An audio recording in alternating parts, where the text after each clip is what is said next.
This is 1480 KRAE Cheyenne. Also being heard on translator K266CC Cheyenne at 101.1 FM.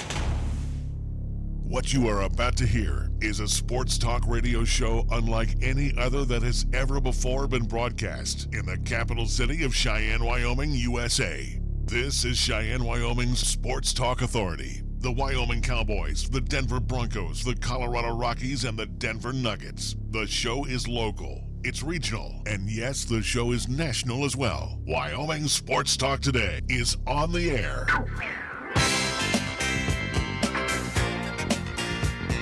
If they're talking sports on the radio in Cheyenne, this is the place it happens. This is Wyoming Sports Talk Today. Welcome to Wyoming Sports Talk Today, another busy program. We will be having this hour, we'll be hearing from Mark Puev, Cheyenne South Athletic Director, Dan Gallas, who will be our opposing coach, as Cheyenne Central will welcome Cheyenne South tomorrow evening, our featured game on 1480 KRAE. We'll also hear from Central head coach Mike Apodaca, all to come this hour. Our program is being brought to you by Taco John's of Cheyenne. Have you tried the new Taco Perfecto? It's exactly what it is, the perfect taco. Check it out today at all participating Taco John's in Cheyenne.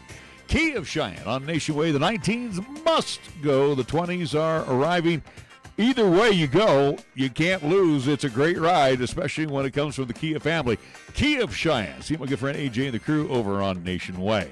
We want to thank Platte Valley Bank ×2. Banking done the old-fashioned way, done the high-technology way, done everything in between. Hey, you're looking for a refi loan? Go for it. Looking for a remodel loan? How about an auto loan as you're going over to Kia Cheyenne? Well, again, see both locations of Platte Valley Bank on Vandehigh and at the corner of College and Berging. Chick-fil-A at Windmill and Delrange, right across from Powers Field and Menards.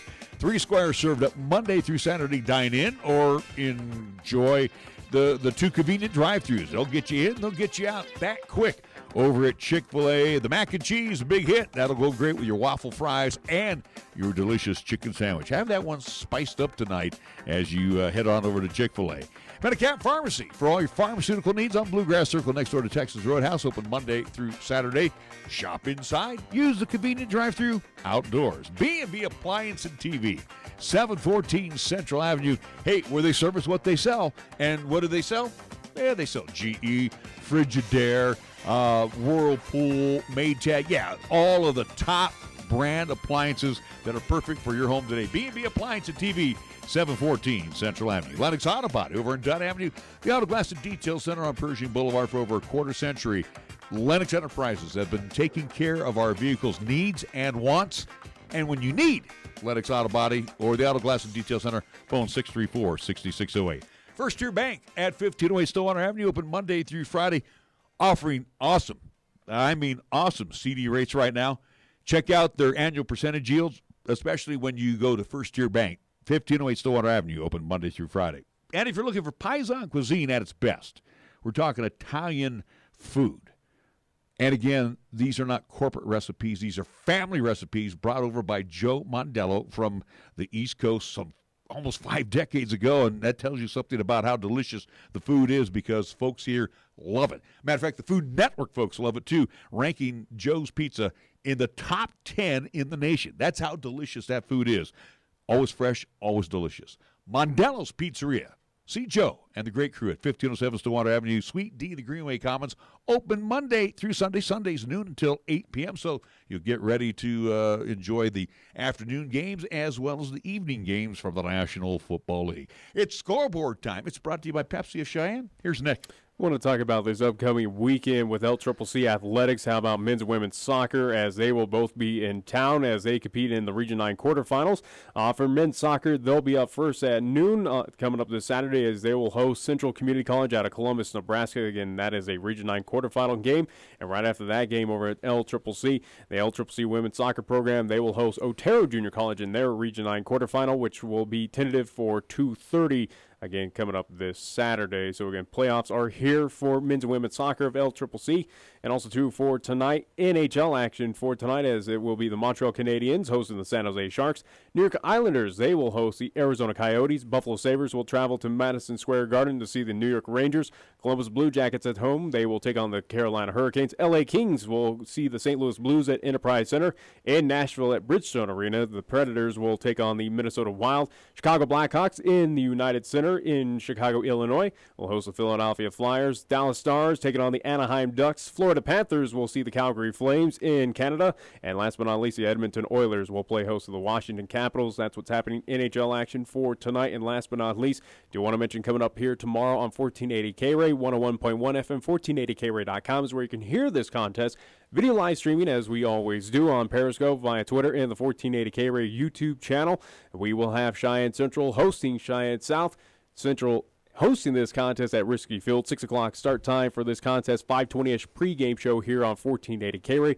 Again, it is the final regular season contest for every school here in Class 4A, including Central and Cheyenne South. And still a lot of playoff implications involved for both teams. Yeah, so, South they need a lot of help, but they can make it in the playoffs. And Cheyenne Central can make sure they host a playoff game as well. All right, National Football League tonight. Baseball taking the night off. It's a travel day. Oh, by the way, the Nats up 2 games tonight on the Stros. We'll talk about that later on. Anyway, we'll have the Vikings play host to the Washington Redskins. Another Thursday evening for me to probably fall asleep during the first quarter. And on the NBA schedule tonight, Hawks at the Pistons at the Little Caesars Arena in Motown, at the Toyota Center in Houston. The Rockets will entertain the Milwaukee Bucks, and the Golden State Warriors will open up the regular season. They will be in that beautiful facility. Watched a nice little film on that today. The Chase Center in San Francisco. Warriors and the Clippers, and believe it or not, Nick, I know this is going to shock you, Clippers are favored in tonight's contest. Our scoreboard brought to you by Pepsi of Cheyenne. On the way, we will hear from Mark Puev, Cheyenne South Athletic Director. I'm Nate. And I'm Kate. And we're not just literal taste buds. We're best buds. And there's nothing that we love more than a cool, crisp, deliciously refreshing Pepsi. Sure, we live inside your mouth. But that doesn't mean we don't enjoy the finer things. Hey, Nate. Pepsi incoming! Here it comes! Tastes so good. Tell me about it. So, amazing. That's what I was thinking. It's like we share the same mouth, Kate. Forever and ever, Nate. Make your taste buds happy and pick up a delicious, refreshing Pepsi. Fat, lazy, and stupid is no way to conduct a sports talk radio show. We've thrown down the gauntlet, upped the stakes, and made it clear that when it comes to sports talk radio in Cheyenne, there's a new player in town. This is Wyoming Sports Talk Today, and it's only here on AM 1480 KRAE. Well, right now, it's our pleasure to talk with South High Athletic Director Mark Puev as we get a chance to chat with him during the regular season finale between Cheyenne Central and Cheyenne South, which is at Risky Field. Real quick, Mark, just looking back, and again, the summer-fall sports have really just gone by so fast, but you've got some student athletes that have really stepped up during the summer-fall sports season. Why don't we go ahead and recognize some of those great athletes? Well, you know, the first one that stands out is our senior tennis player, Brandon Locke. He's the 3-time boys singles #1 champion in the state. He lost, to the best of my knowledge, he lost 1 match in his 4 years, and that was in the championships his freshman year. Then he came back the next year, sophomore year, to beat that same kid when the kid from Gillette was a senior. And then he just kind of rolled since then. It was really fun to watch him. He is one of those kids that does it the right way, kind of, you know, in the hallways he's a soft-spoken kid, but on the tennis court he's a pistol that just loves what he's doing and gets very excited about it. And he's like very fun to watch. And the neatest thing about him was, you know, he won 3 state championships as a single, and I think he was more proud and more happy when our team tied for 3rd place this year. And that's pretty neat right there, where he would do anything for the team. So we had a couple of successes there. You know, we had a couple of kids that really stand out, not necessarily by any one accomplishment they do, but, you know, we have a young man, Braden Hughes. He's only a sophomore football player. He does indoor and outdoor track for us, but he's just another kid that would he would do anything for you. We have cheerleaders that are running around here. They're hanging up banners left and right, and Allie Robert, she just is another one of those kids that just does everything right and does everything for her teammates to make them better. So those are the three kids that kind of stand out in my mind.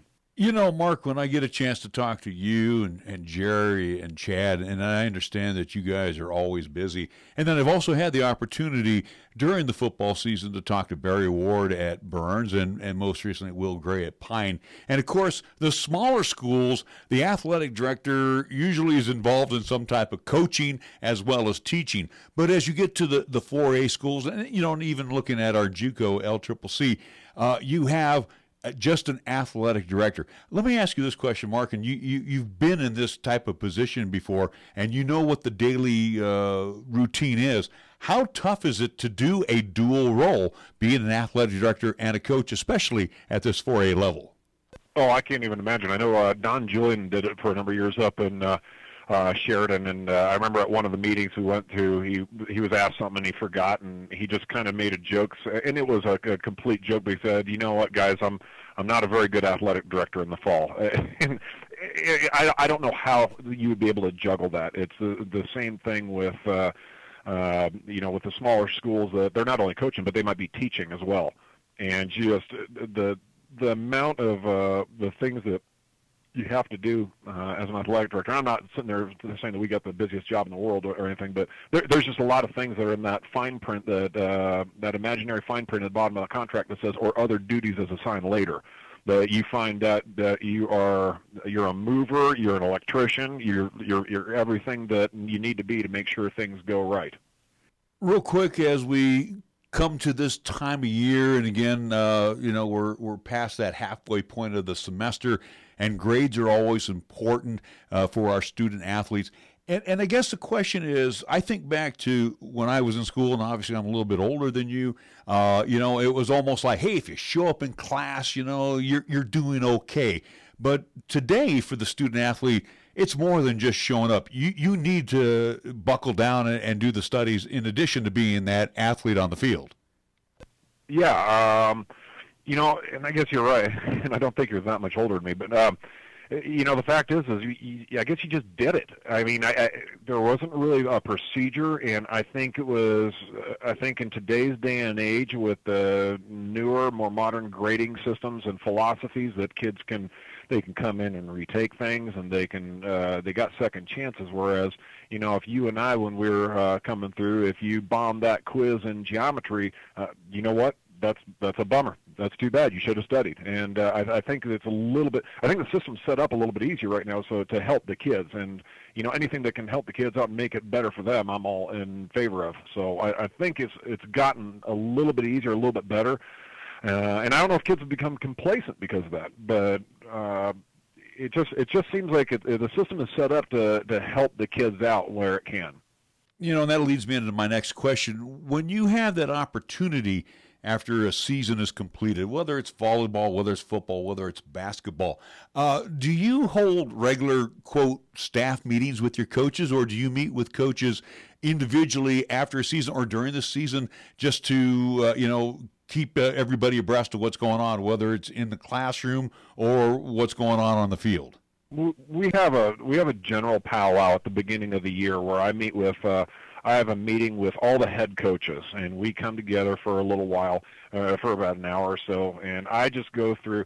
Now I'm starting to get blessed that this is my 5th year here, and we've had some turnover in the coaching staff, but the head coaches going into this year were all but one are returning, and so now it's more of a commonality. They know kind of what I expect. I have this beautiful, thick, departmental expectations book that I'm pretty sure they just use as a paperweight or kindling for a fire sometime. But I just basically go through, what are my points of emphasis? What are the musts?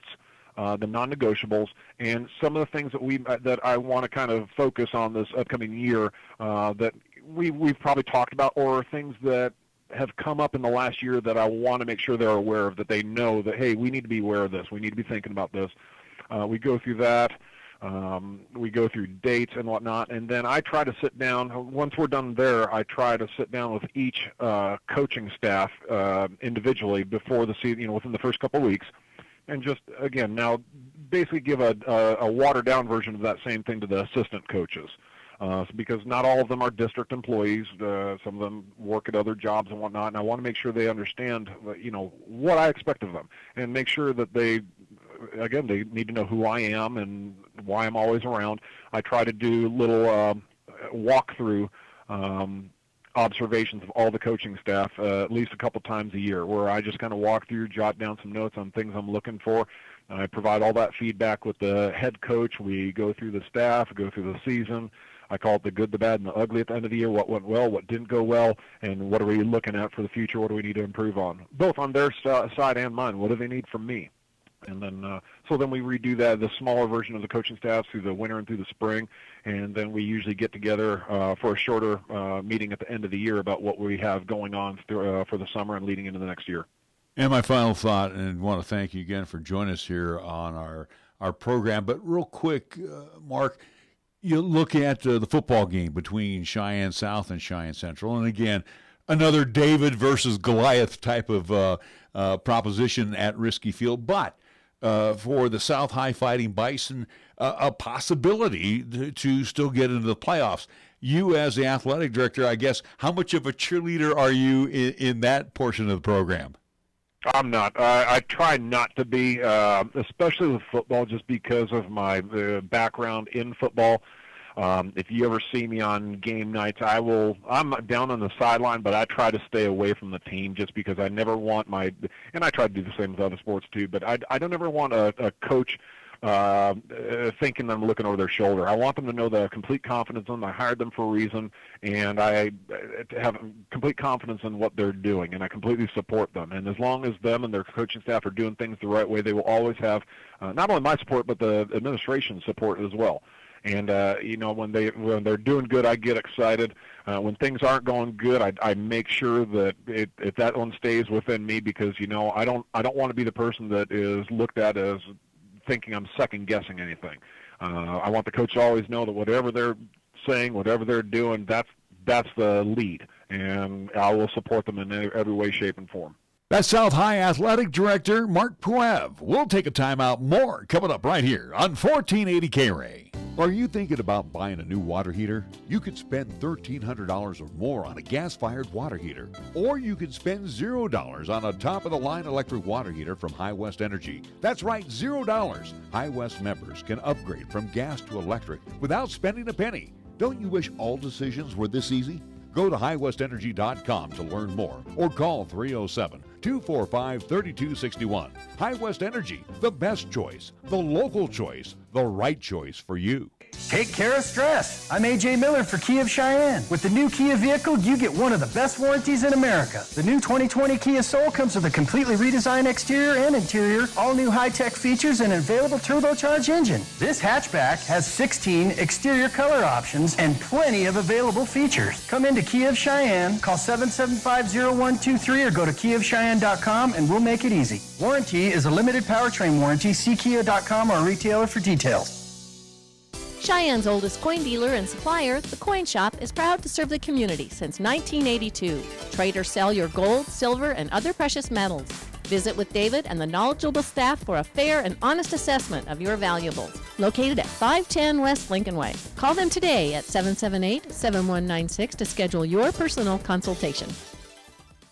Some common things that can affect your personal or at-work computer. The worst of all is a virus. Secondly, it runs too slow because the hard drive is filled or something else internally is wrong, and it's in serious need of an upgrade. Before you get rid of it, let Lanny at Affordable Computer Repair attack and fix those problems right away. Affordable Computer Repair is just that. So call 307-256-8971 and let Lanny's many years of computer service get your computer back up and running the way it should be so you don't miss a day of work or the personal use that you expect from it. He's worked on them all, so you'll feel confident he'll get the job done right. So don't junk it. Help is on the way from Affordable Computer Repair. Call 307-256-8971.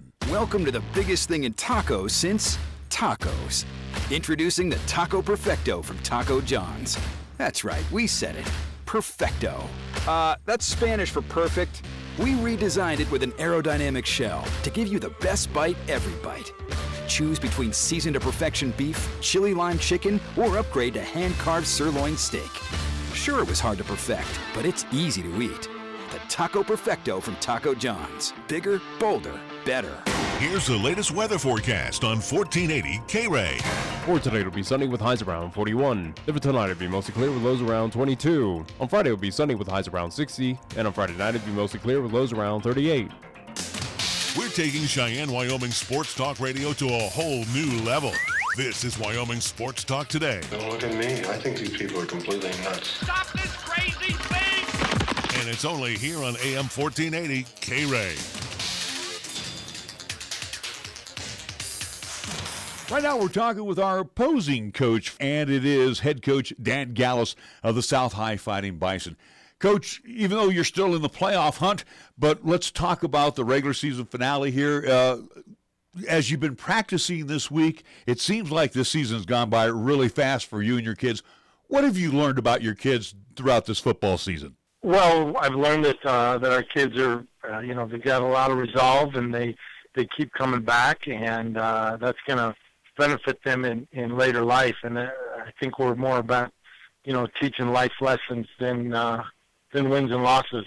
One of the things about your team, again, you're not graduating a lot of seniors, and you got a lot of underclassmen that are coming back that have learned the system under Coach Gallas. You have to look ahead towards next season and say, wow, you know what? We've got some really good potentials coming back on both the offense and defensive side. Well, I can't debate that with you. We do have some potential in terms of games played and experience, but we're truly focused on this game right here. That's what our goal is. We actually are not looking ahead. We're doing our best to put our best product on the field Friday night. As you look ahead towards the Cheyenne Central Indians, and we'll go on both sides of the football, obviously one of the more improved teams in Class 4A are the Cheyenne Central Indians, and they do boast on the offensive side a very explosive pass game, going to pose some problems for your secondary as well as your up front guys trying to put pressure on one Dawson McCleary. Well, our biggest issue throughout the year has been getting pressure on a quarterback. We don't rush the passer well, and we're going to work real hard to try and improve that on Friday night. I think our secondary, as individuals and as a group, is a pretty good group. Just that you can't defend forever, and so we're looking forward to the challenge of putting a rush on him and seeing if we can't get to him a little bit. Now, on your side of the football, on the offensive side, and I don't know if Casper Kelly Walsh helped you on their game, but they tried to do their best to keep the ball out of the hands of that offense with their sustained running game. And obviously with you running out of the flex bone, again, this is a lot of weight on your offense, including the likes of Soto and Wright and even your quarterback Hughes, to try to keep their defense on the field as long as possible. Agreed. I don't know what you're asking there, but completely agreed. And I've said that for 30 years, that the best defense that you can have is when your offense has the football. And so that's why we do our best to put together long drives that sustain the ball and move the clock. One of the things I've seen with Cheyenne Central over the last few weeks covering them, their defensive front has been very active. The likes of Tanner Bullock, the Kostelecki kid, even get some great linebacking cores, including Carter Labatos. Again, they pose problems for your offense coming up this weekend. Well, I think that you're right, that anytime we go into a game, we're going to do our best to exploit their aggressiveness and do our best to make them wrong, whatever they do. So we'll continue to run the ball and do our best to make things happen with the ground game. And final thought, Coach, I do appreciate you joining us here on our pregame show. But let's talk about the importance of the game. And on both sides, for Cheyenne Central as well as Cheyenne South, as they say, a win and you're in. So again, as you express during practice this week to the kids, hey, we win, we're going to be playing some extra weekends of football. Well, yeah, and we look at it as a playoff game, and it's the scenario is no different than a playoff game. You win and you continue. So that's what we're looking at, and we're going to do our best to make sure that we're playing next week. And the one thing that we can do is control ourselves by executing and making tackles and the simple game of blocking and tackling. That's really what it is. Cheyenne South head coach Dan Gallas will take a timeout. We'll have more coming up right here on 1480 KRAE. For almost 60 years, 1480 KRAE has been Cheyenne's home for good times and great oldies. Add to that live play-by-play sports featuring high school football and basketball, along with LCCC men's and women's basketball. Now combo that with KYOY-FM, and you have Cheyenne and the area's only locally owned AM and FM radio stations. But we don't stop there. We also have 2 FM translators which serve the area with programming from both KRAE and KYOY. And that equals a lot of bang for your advertising dollar. Radio yesterday and now today, along with our websites, web streams, and digital ventures, makes us your one-stop shop. For more information, please call Larry Proetti at 307-637-0301. When you say Mondello Pizzeria, think authentic Italian. When you say Mondello Pizzeria, think made fresh from scratch. When you say Mondello Pizzeria, think great pizza, delicious Philly cheesesteak, superb hot and cold Italian sandwiches, meatballs, sausage, and special subs, calzones, crisp salads, and great service. When you say Mondello's Pizzeria, think unmatched Italian taste. Mondello's Pizzeria, 1507 Stillwater Avenue, your only true Italian stop for lunch or dinner. Check out the huge savings this week at Town & Country Supermarket Liquors. Here are just a few of the terrific weekly specials. Our Super Radio buys, heard only right here, features Svedka Vodka, 1.75-liter bottle, $14.49. Fireball Cinnamon Whiskey, 1.75-liter bottle, $22.99. And Busch or Busch Light, 30-pack, 12-ounce cans, $19.59. Town & Country Supermarket Liquors on the South Greeley Highway, Cheyenne's low-price leader.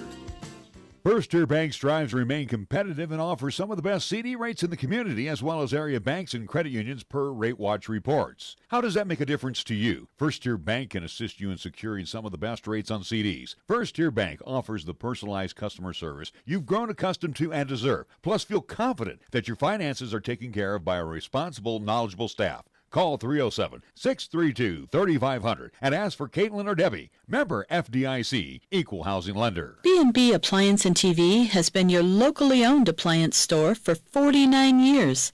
Not only do we offer several major brands, we also service what we sell. And we have the largest parts department in Laramie County.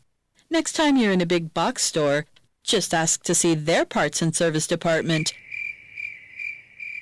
Then come visit the appliance experts at B&B Appliance and TV, 714 Central Avenue. Best brands, hometown service. You bleed brown and gold? So do we. Wyoming Cowboys football and basketball is always front and center on this show. This is Wyoming Sports Talk Today, and it's here on AM 1480, KRAE. Right now we're talking with Cheyenne Central head coach Mike Apodaca. Coach, as we get ready to wrap up the regular season, time for you to take a look back. And you look back to the summer camps and, the guys that came in and lifted weights. And you look at how things got underway, prior to your first game. Tell me, what's the biggest improvement that you've seen with this ball club this season? Probably commitment and confidence. I mean, we were definitely more, committed. And part of that is just having a plan. Came in so late the first year that, baseball and basketball and vacations are all scheduled, way ahead of June. And so I think just having that out in front of them and talking to them about the importance of it helped. And then, when you go and you start doing team camps and you start doing some 7-on-7s and the kids are competing during the off season and kind of start seeing some things together, I think going in, they just had a little bit more confidence than maybe years past. It's interesting. It's almost like the basketball philosophy. It's not how you play in December. It's how you're playing in March. Well, you look back to your final week in August against Thunder Basin, and here we are in the final days of October. You have to like the way your team has progressed. It started low and looks like it's ready to wrap up on a high. Yeah, I don't think you can do it till you've been there, and that's kind of been every week for us. Is that it doesn't really matter what the talent level you have. You still have to learn to win. You have to learn to win close. You have to learn how to respond in adversity. All those sorts of things are I think, sometimes people feel talent's just going to trump it, but I don't think so, especially with high school kids. I think, they're kind of creatures of habit, and so they have to learn, some different things going through a season. That's what I'm probably the most proud of is these kids, is they hung in there and listen to what we had to tell them, through experience about what it's going to take to do those. And they've done that every single week. And that's just fun to watch. I mean, at the end of the day, we're in education, and whether it's in the classroom or on the field, to see kids kind of believe in what they're doing is always a real rewarding thing. Two things that come to mind for me, especially with your team, the turnarounds. Obviously, the win at Rock Springs. And I know a lot of folks that I talk to, not me, because I had you guys capable of beating Natrona last week. But again, the win at Rock Springs and this win last week against the Natrona Mustangs kind of puts your team out front right now as one of those teams that can bust into that top four. We've talked, especially after the Natrona game, is kind of careful what you ask for, and you got to now be prepared that, I don't think, you're not a neat story anymore. I think you're somebody that people are going to look at and make sure they have the right game plan to beat you, and then you've got to answer that bell. And so I think the kids enjoy it. They've had, there's enough kids in this program that have had success in even other sports that we have with, the post six guys and some of our basketball kids. And we've really talked to them about that is taking those experiences and putting them and shining a light in football. And so I think we've had enough kids that have tasted success in other sports that we've tried to foster that and bring that to it and rely on their experiences there. And, they're excited. There's a buzz. And, again, just really neat to see a group of kids start achieving something that, they've worked hard for. Getting into the playoffs is tough enough.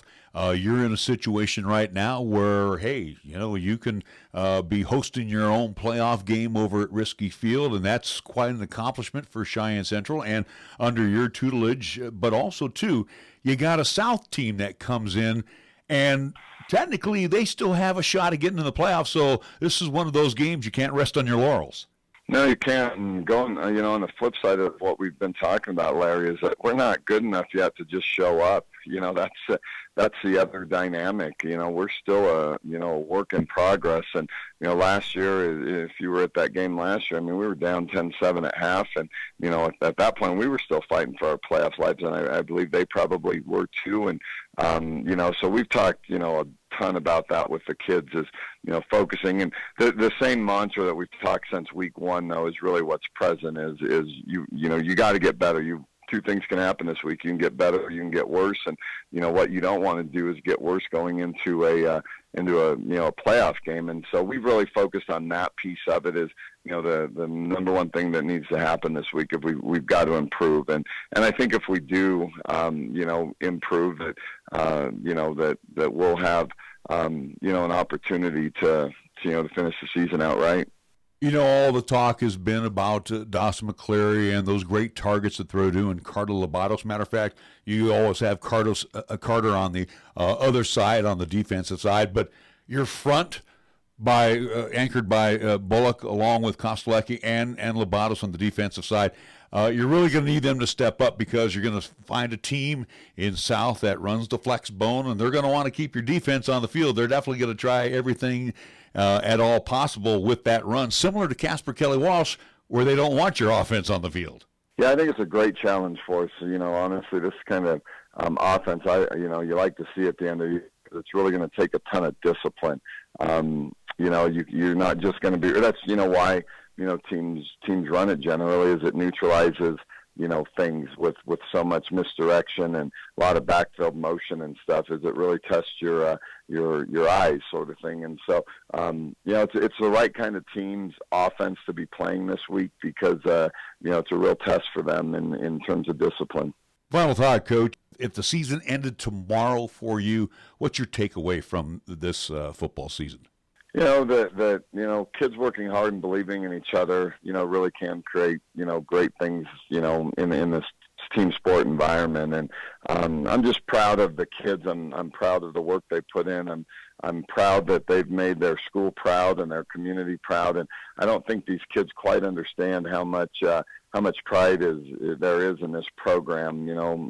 Program that's the oldest in the state. To be honest with you, they put that on their shoulders a little bit, and we talked to them a little bit. And I think I'm just really grateful that they own that piece of it. And it's one of those years, Larry, that you just hope that it lasts as long as it can, because it's just such a good group of kids. And the wins and losses will all take care of themselves, but you don't want these seasons to end, because it's a group of kids that really enjoy being around each other. And and hopefully we can keep it going. Cheyenne Central head coach Mike Apodaca. We're going to take a timeout. We'll be back with more right here on 1480 KRAE. The team at Chick-fil-A, Windmill and Delrange, directly across from Powers Field and Menards, are proud sponsors of the student athletes for the 2019-2020 school year for high school and LCCC. Not only do they support the athletes, but they are ready for your next cater-out event, meeting, or gathering. A special thank you to Chick-fil-A and all they do for 1480 KRAE and our sister station KYOI-FM during the year. For more information, call Chick-fil-A at 638-4444. Cowboy football is back in action at War Memorial Stadium to continue Mountain West Conference play against Nevada on Saturday, October 26th. Kickoff is set for high noon, so be sure to arrive early on game day for the Pepsi pregame zone and tailgating with family and friends. The first 5,000 fans through the gates will receive a free Jonah Field rally towel, courtesy of Cheyenne Regional Medical Center. Get your tickets today at GoWyo.com or call 307-766-7220. The holidays are a wonderful time of year. Spending precious moments with friends and family. Are you struggling to hear meaningful conversations or know loved ones that are? Give yourself or loved ones the gift of hearing. We even gift wrap. This is Dr. Ruby Zubrod with Brandt Audiology and Tinnitus, reminding you to hear better, live better. Call us at 426-4327 or visit us at brandtaudiology.com. You can actually get something good for your health at a drive-through window. When you order your next prescription from Medicap Pharmacy, call ahead and use our drive-through window. Or you can call for free delivery. You can even log on to Medicap.com and order a prescription refill. Your Medicap pharmacist will call you to make arrangements for pickup or delivery. Medicap Pharmacy will always make time for you. Medicap Pharmacy, 1947 Bluegrass Circle, next to Texas Roadhouse in Cheyenne. Or call 635-3712. At Platte Valley Bank, we love to see our customers come through the door. Well, we know life can be busy and you don't always have time to come to the bank. That's why we offer user-friendly online and mobile banking products with features such as bill pay, recurring transfers, mobile deposit, and now digital wallet. At Platte Valley Bank, you can manage your money how you want, when you want. Whether you prefer to bank in person, over the phone, or online, Platte Valley Bank makes it easy to take care of your finances. Platte Valley Bank, member FDIC. Here's the latest weather forecast on 1480 KRAE. For tonight, it'll be sunny with highs around 41. Then for tonight, it'll be mostly clear with lows around 22. On Friday, it'll be sunny with highs around 60. And on Friday night, it'll be mostly clear with lows around 38. Got something to say? Then get it off your chest right now. Phone lines are open at 307-514-1071. Make your opinion count and call the show. Wyoming Sports Talk today.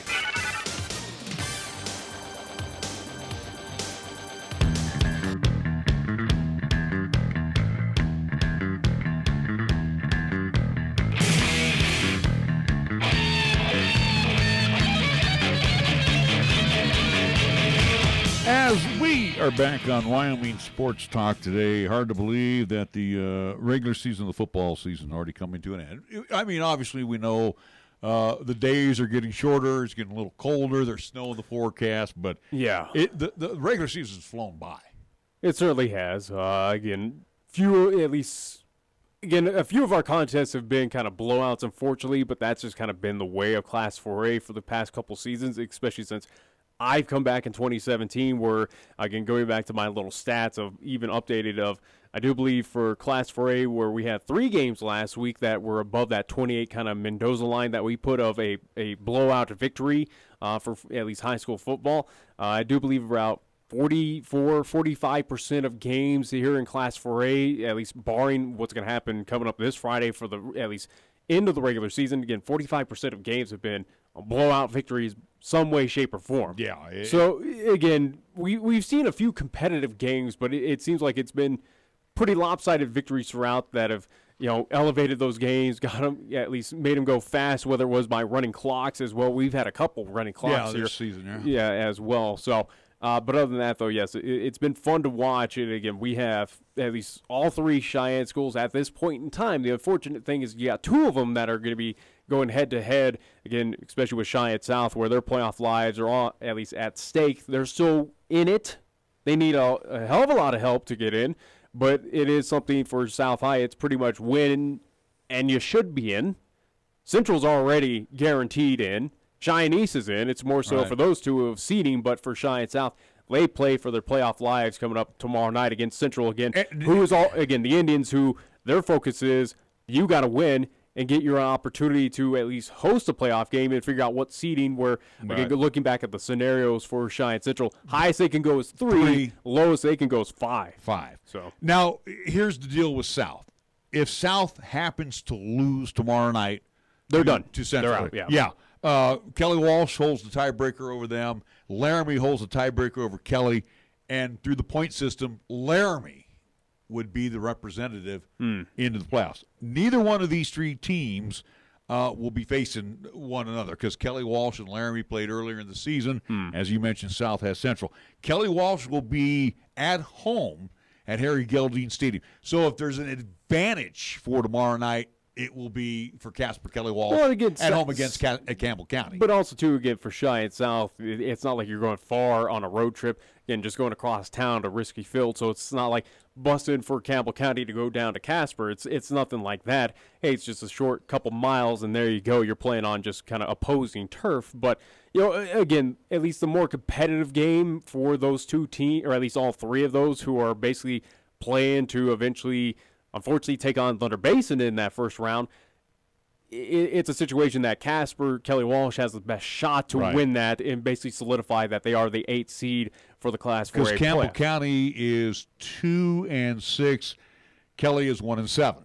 South 1-7 takes on 5-3 Cheyenne Central, and Laramie at 1-7 takes on 8-0 Thunder Basin at Thunder. And again, as we're talking about, the 4 teams that are out, that are looking on the inside, again, that would be Campbell County, Cheyenne South, Kelly Walsh, and Laramie.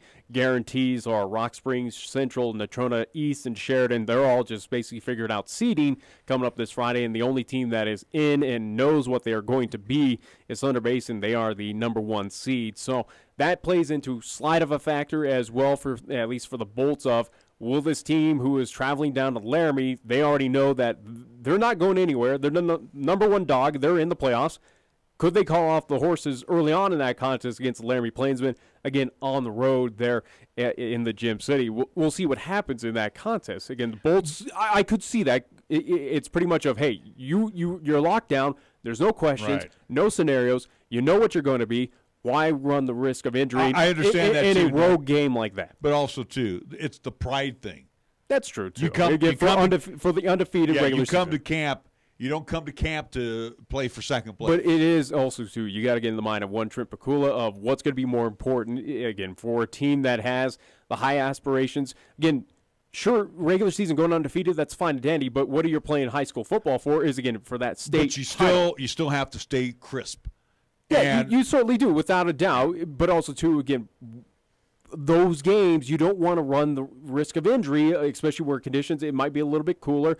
Again, it should be at least clear before the snow hits over in Laramie, at least Sunday afternoons. So they're playing Saturday tomorrow night. It's not going to be that bad tomorrow evening. It'll be, fall conditions in Laramie. But the bottom line is, I would not be shocked to see, especially Thunder Basin, probably the first half. Yeah, I'd say about halftime is where and you put in the second teamers. By the time the second teamers come in, it's going to be about 28-35 to nothing. Yeah. in my opinion. I think that's probably very accurate of what the Bolts have been doing this year. It is a Bolts team, though, that does have a slow start out of the gates in that first half. We've seen that against Rock Springs. You saw that against Cheyenne East. Could it have a slow start against Laramie? Probably not. But wackier things have happened. But like I said, Nick, and this is just my opinion, and I've been around long enough to figure this out. The best shot of those three teams getting that final spot probably is Kelly Walsh. They probably have the better opportunity. Mm-hmm. They're at home. They're hosting Campbell County. They have the better of the three shots. Well, and again, outside of Campbell County, Kelly Walsh, and Laramie, just to focus on Cheyenne South, again, a team that we will see coming up tomorrow as they take on Cheyenne Central. But, again, it's a team that's neither in or out of the playoffs. They still have a playoff chance.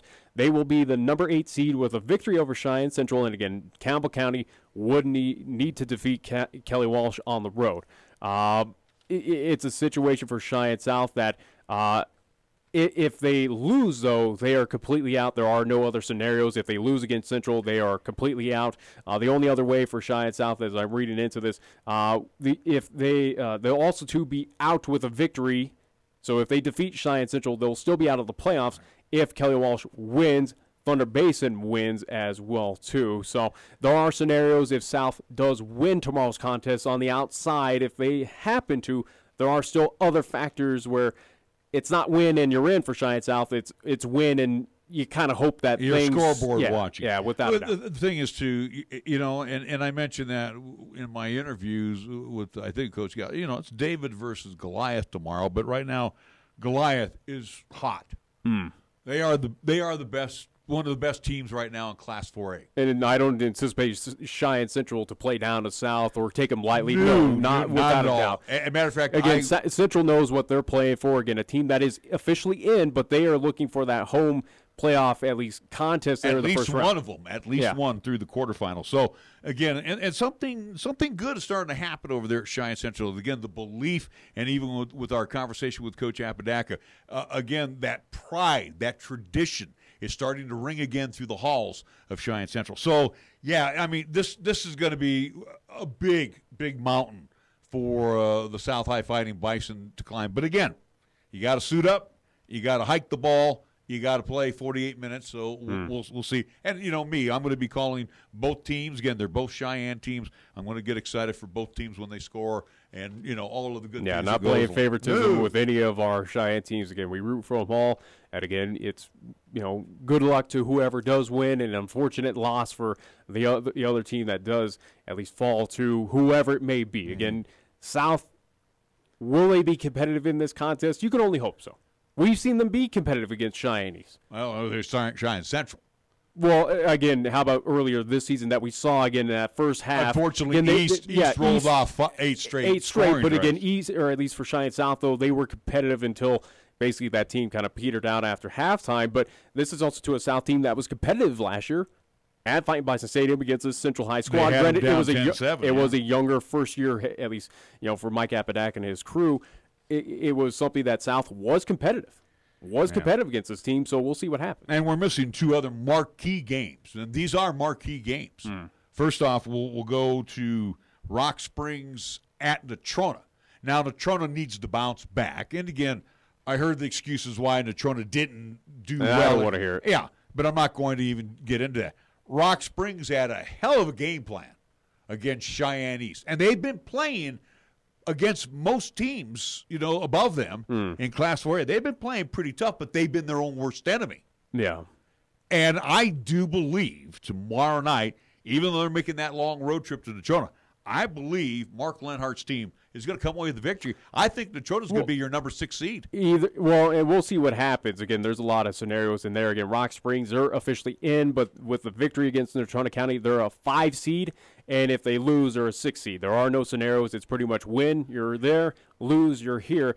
Natrona is the team that has the biggest, at least on the line. Yeah, they got lots to lose. Yeah. They are officially in, but to be the number 3 seed, for instance, for Natrona County, they need to win against Rock Springs. Sheridan needs to be East, and South would need to defeat Cheyenne Central.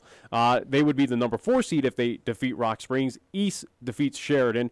They will be the number 5 seed with a win against Rock Springs. Sheridan wins against East, and Central wins against Cheyenne South. That is just basically with tiebreaker and all that scenarios. And then if they lose, no matter what, to at least Rock Springs, they'll be the number 6 seed. So, again, interesting on that. That is kind of a marquee matchup, or at least it is very interesting more seeding-wise of will Natrona have to start out on the road, or will they be at home at Cheney Alumni Field? And go by the ever-lovely points, the system again. East beat Central by 3. Lost to Natrona by 3. That means East is at 0.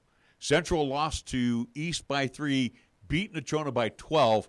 Central, it's a convoluted point system that Central is plus 9.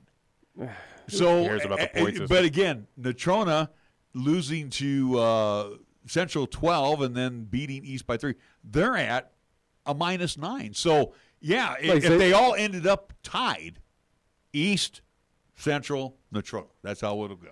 Either way, that point system where it's better than the coin flip, which is the dumbest thing that the Activities Association has ever established. But don't be saying stuff like that. Give me a break here. I'm in the middle of something. Come on now. Come on, you knucklehead. Either way, though, again, let's call it out though for what it was. But the point system is something that we've dealt with on at least on the men's basketball side of things with LCCC, where they do determine seeding as well too for the Region 9 tournament. Of again, it's pretty much of home victories equate to this amount of points. The point system, I think, is better than the coin flip.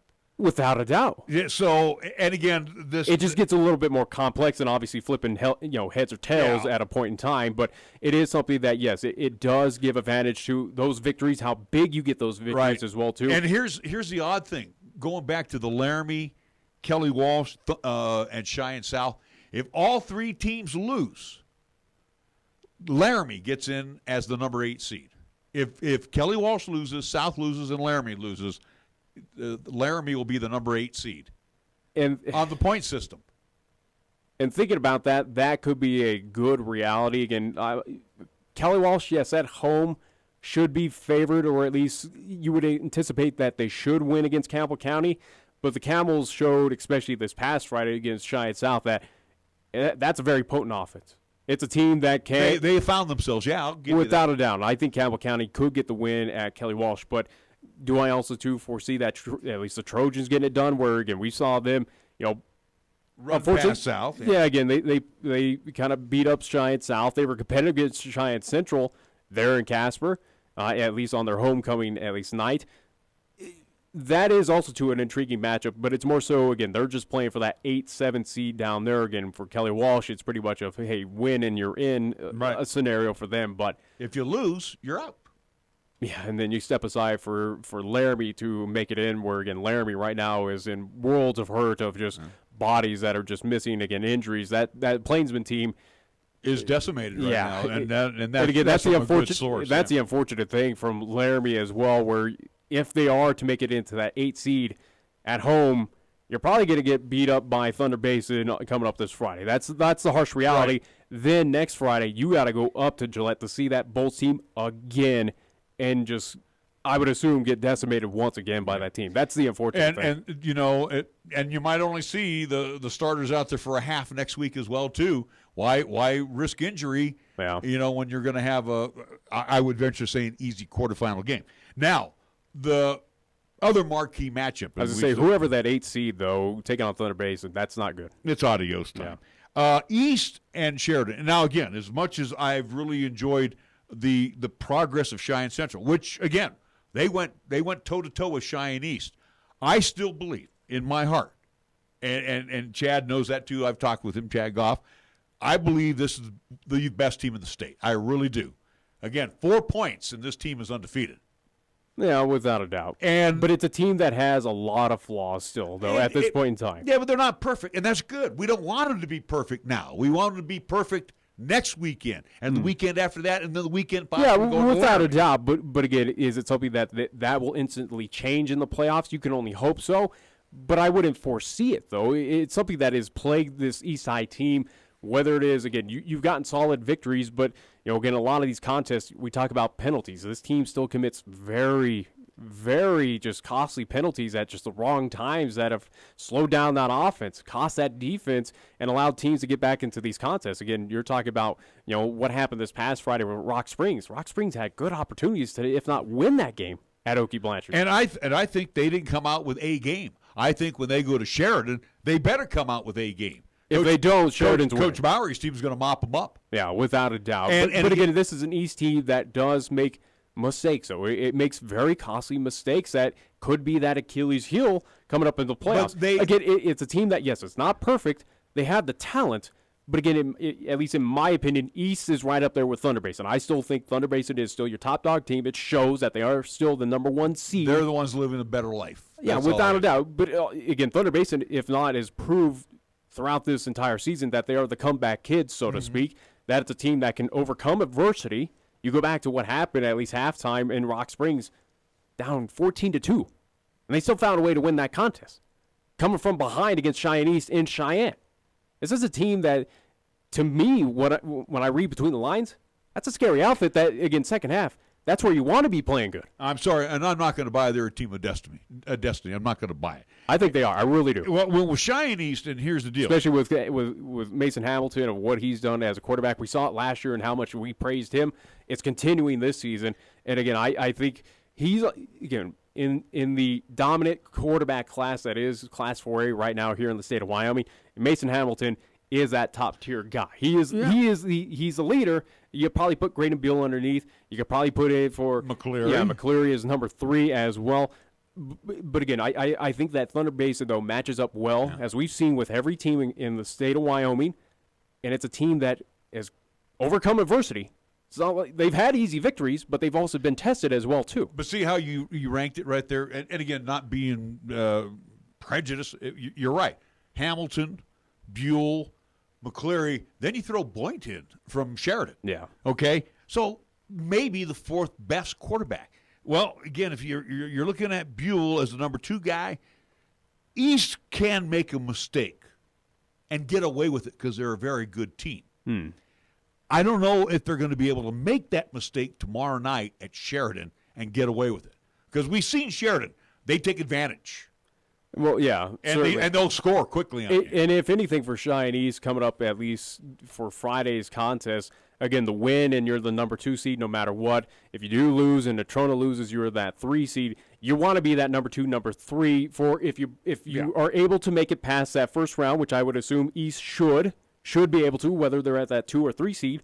But when you get to the semis, though, you avoid that trip up to Gillette to see Thunder Basin. Right. Well, if they make it past the quarterfinals. What you would like to see is East win tomorrow night, and then that way they've got number 7 seed in the first round of the playoffs. So let's go according to Hoyle. They should take care of business. That would be probably against Gillette. Yeah, taking on Campbell County. All right, and you go back to week 1, they just crushed them. But the point is, you would have Sheridan coming to Okie Blanchard for the semifinals.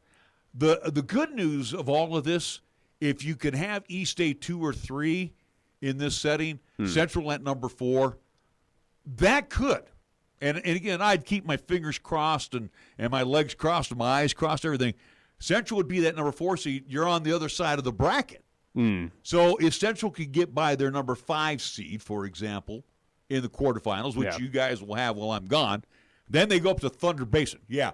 Tough road. I understand. They got obliterated in week 0.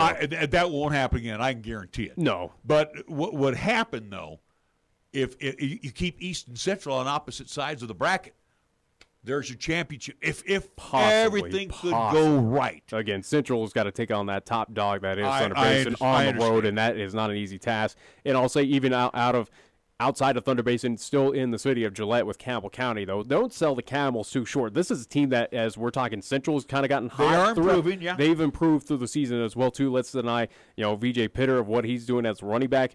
Phenomenal athlete. And if it is East versus Campbell County and you're taking on one VJ Pitter who has amassed, well over 1,000 yards and done phenomenal for the Camels, it's an East team that we've seen many a time that has difficulties wrapping up on the run. Right. All right, a couple things here, and then we got to go into the top of the hour. First off, Bronx will be at home.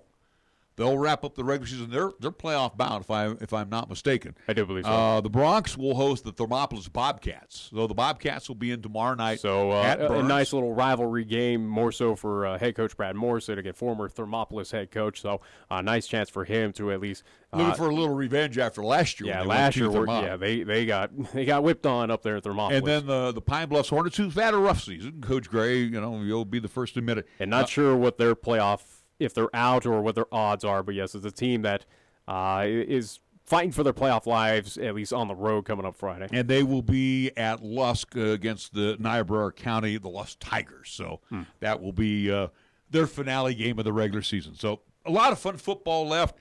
We'll try to get everything straightened out by the end of our broadcast tomorrow. Because, correct me if I'm wrong, Nick, everybody's playing at 6 tomorrow? At least in 4A, yeah. In 4A. So we'll have a good clue where everybody's going to be at. And, well, you know one thing for sure. You guys will be in town next Friday.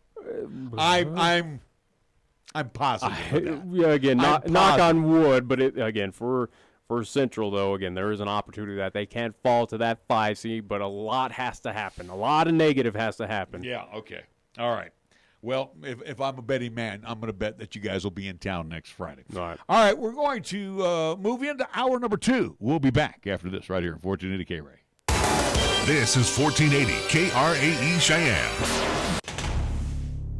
What you are about to hear is a sports talk radio show unlike any other that has ever before been broadcast in the capital city of Cheyenne, Wyoming, USA. This is Cheyenne, Wyoming's Sports Talk Authority. The Wyoming Cowboys, the Denver Broncos, the Colorado Rockies, and the Denver Nuggets. The show is local, it's regional, and yes, the show is national as well. Wyoming Sports Talk Today is on the air.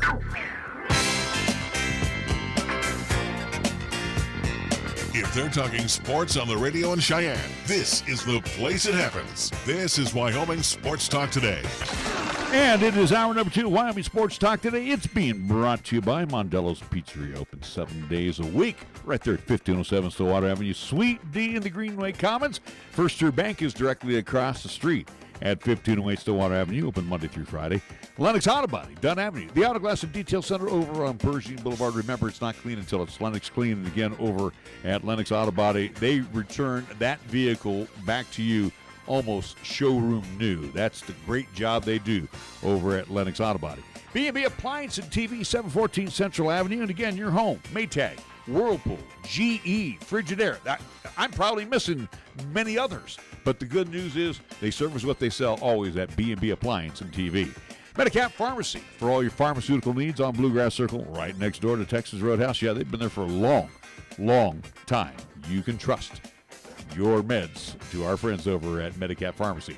Chick-fil-A, Windmill, and Del Range across from Powers Field and Menards. And again, Ray and Cindy invite you to come on by 3 delicious squares. May I push their breakfast? Their breakfast is absolutely wonderful. Get a good hot cup of coffee, and they're scrambable. You want a filling meal? Yes. Eastsiders, you definitely want to go to Chick-fil-A for breakfast. Open Monday through Saturday, 2 convenient drive-thrus, or come on inside. Ray and Cindy would love to see you. We also want to thank Platte Valley Bank, 2 banking locations for you, Monday through Friday. You can visit Rick and the crew over on Vandehigh and the East Side location as you're heading home. Eastsiders there, you're heading to Sun Valley. Stop on by at the corner of College and Pershing. We also want to thank Key of Cheyenne on Nation Way, A.J. Miller, and again, Greg and the entire crew over there. Thank you. You guys have been wonderful sponsors. And again, check out what's left of the 19s and check out those 2020s on the lot right now. Oh, man, you want to take a test drive and take home the key of your dreams from Key of Cheyenne. And we want to thank Taco John's of Cheyenne. Again, on Cary Avenue, Yellowstone Road, right at the corner of Del Range and Ridge, at the corner of Pershing and Ridge, and, of course, the new prototype. It's open on South Greeley Highway. And again, if you haven't had the Taco Perfecto, definitely order up a few of the Taco Perfectos from Taco John's of Cheyenne. Scoreboard time is brought to you by Pepsi of Cheyenne. We'll go to the next stir.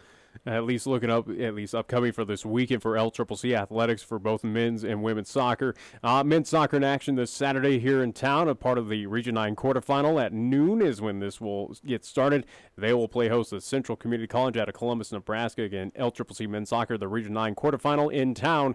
coming up this Saturday at noon. And right after that game wraps up, LCCC women's soccer will be in action with their quarterfinal in Region 9 action as they'll play host to Otero Junior College. That is set to tentative for at least 2:30 coming up this Saturday. Again, all these games happening over at the LCCC soccer fields.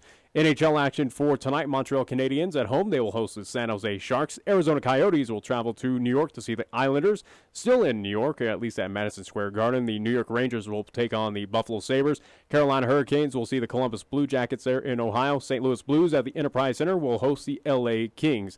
Nashville Preds at home. They will see the Minnesota Wild. Philadelphia Flyers, they got to travel to Chicago to the Windy City to see the Blackhawks there at the United Center. Dallas Stars at home. They will host the Anaheim Ducks. Florida Panthers will travel to Calgary to see the Flames. And also, too, in Canada, the Edmonton Oilers. They will host the Washington Capitals. That's what's happening in NHL action for tonight. And as I want to remind everyone, coming up tomorrow here on 1480 KRAE, 101.1 FM, 1480KRAE.com, so we can hear this contest. Video live streaming on Periscope and the 1480 KRAE YouTube channel. We will have Cheyenne Central play host to Cheyenne South, the crosstown rivalry, as that game will get kicked off at 6 o'clock there at Risky Field. 5:20-ish pregame show here on 1480 KRAE. Again, it is the final regular season contest in Class 4A. From the National Football League tonight, it is Thursday Night Football. Fox the broadcast of the NFL game. 1-6 Washington at Minnesota to take on the 5-2 Vikings. Wonder how that's going to turn out. We'll go to the NBA schedule for tonight. Hawks and the Pistons at the Little Caesars Arena in Motown. At Houston in the Toyota Center in Houston, the Rockets will entertain the Milwaukee Bucks. And the Golden State Warriors will officially christen the regular season of the Chase Center. Absolutely beautiful building. Oh, talk about spending a pile of cash. They did. They invested a lot of money in the Chase Center. Warriors and the Clippers for this evening. Our scoreboard brought to you by Pepsi of Cheyenne. Alright, if you're a gamer, you know the world of gaming is full of amazing gear. Portable cannons, flying tanks, whoa, like that one, mythic artifacts. But the most advanced tool in gaming today isn't even in the game. It's right in your hand. Mountain Dew Amp Game Fuel. Mountain Dew Amp Game Fuel is purpose-built for gaming, created with pro gamers for gamers. What does that mean? It means it's formulated with ingredients that have been shown to improve accuracy, whoa, and alertness. And Mountain Dew Amp Game Fuel tastes great too. Mountain Dew Amp Game Fuel even comes in a special can with a uniquely textured grip, so it's easy to refuel between respawns. The ones you're furiously trying to avoid? Hey, there we go. So next time you log online, gear up. Get the drink designed for gaming. Mountain Dew Amp Game Fuel. Victory in a can. Here the season never ends. From Wyoming sports to the Broncos in Denver. From Rockies baseball to talking hoops with Nuggets basketball. Local, regional, and national. This is Wyoming Sports Talk Today, right here on AM 1480 KRAE.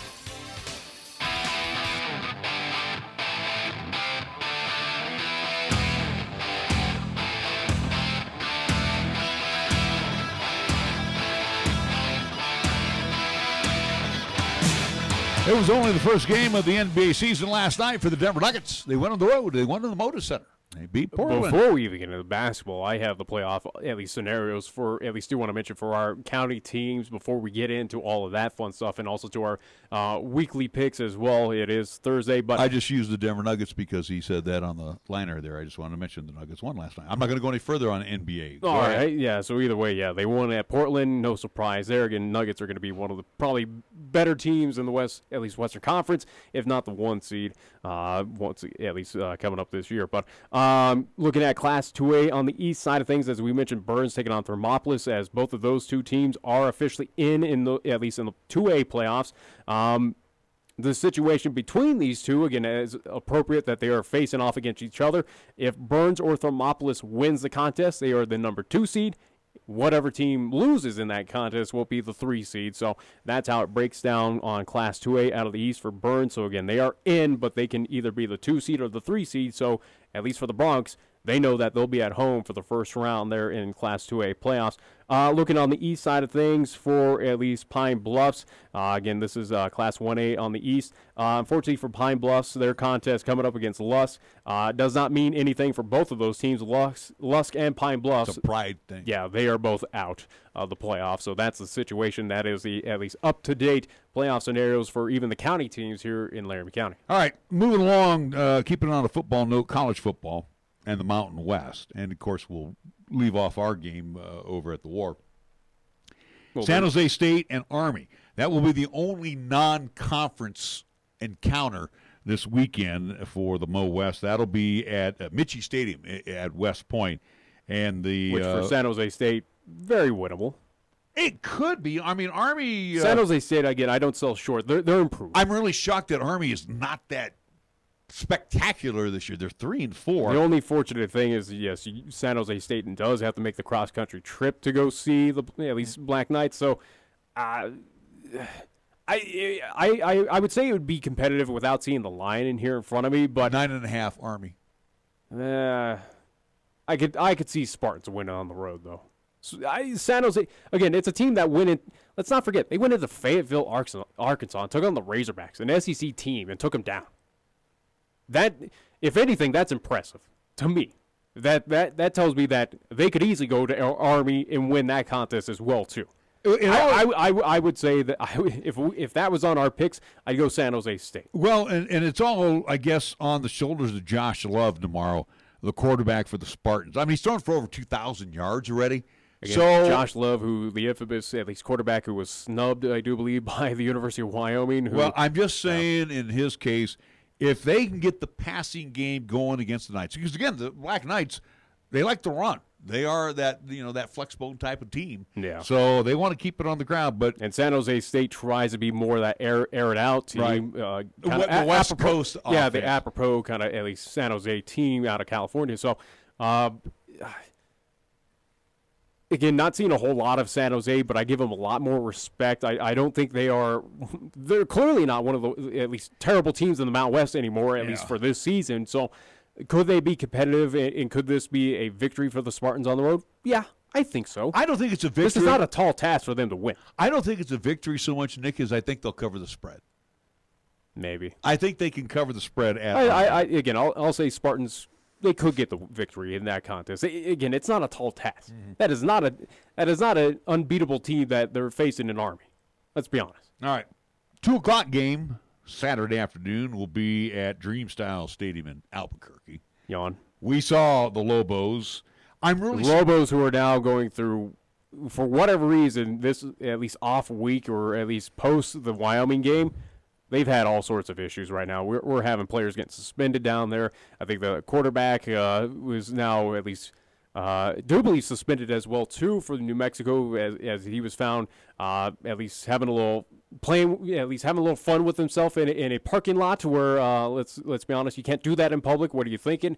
So the quarterback has now found himself at least off the team or at least suspended. So it's a team that for whatever reason post Wyoming has just run into a lot of issues if they already didn't need more issues with the Lobos. So again, New Mexico, whoever they're facing, again, before you get into it, they're not going to win. They're taking on Hawaii. They're not winning. Yeah, and the Rainbows coming off the island are they're favored by 10. I think they should be favored by 30 in that one. And this could get ugly. It could be a bloodbath. Yeah, Jones will not. They should just Sharon Jones will not start. But on the other side of the coin, who came in relief of Jones, I didn't think he did that bad of a job. As a matter of fact, he was the better of the passers. So with New Mexico, not so much they're going to depend on the run tomorrow or Saturday. They're going to be more airing it out. Yeah, but you're not doing that against Hawaii. Hawaii's defense and secondary is vastly improved, and they're going to shut that down. New Mexico does not stand a chance. Where the Cowboys did not throw well and have not thrown well, Cole McDonald has. He's thrown for about 2,300 yards and 23 touchdowns. He'll add to those numbers quite significantly. Well, again, a lot of that has been inflated as well, too, especially for that Reno contest against Nevada. So that's a slightly just. I would say take Hawaii and the points.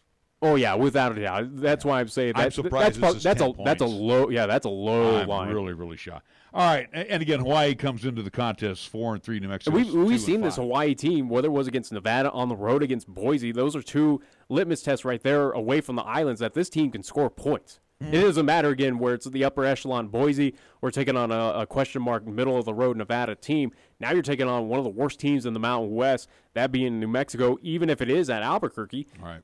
They should have no problem putting up 50, 60. They should go from start to finish on this one. Colorado State will take on the Bulldogs in Fresno. This is probably one of the most biggest question mark games of both teams? Yeah, without a doubt. Do I anticipate at least Colorado State to be competitive against Fresno? Probably not.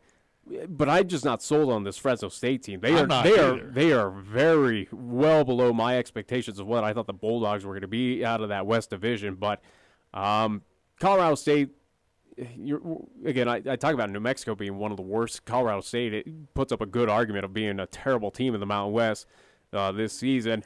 They're not New Mexico though. Who cares? I'm just. I mean, Wyoming did, and you're not selling me on that victory. But for CSU, I don't foresee them to be competitive. But will Fresno play down and allow CSU to be in this game? I could see that too. Well, I mean, look what happened early in that game against UNLV. No, Fresno. I understand, and two guys for the Rams who have been kind of the shining stars. Marvin Kinsey.